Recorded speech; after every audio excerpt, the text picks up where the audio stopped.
ألمع الفنادق المصرية التي تليق بالسائح المتوجه إلى مصر.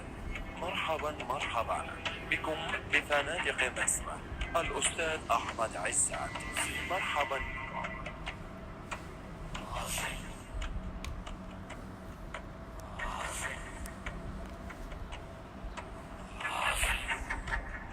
أحمد عزت. والله يا أحمد الله يعزك أول شيء وما تقصر، ورايتك بيضة والله العظيم. كل شيء ممتاز والأمور زي الفل وكل شيء جميل الجميل.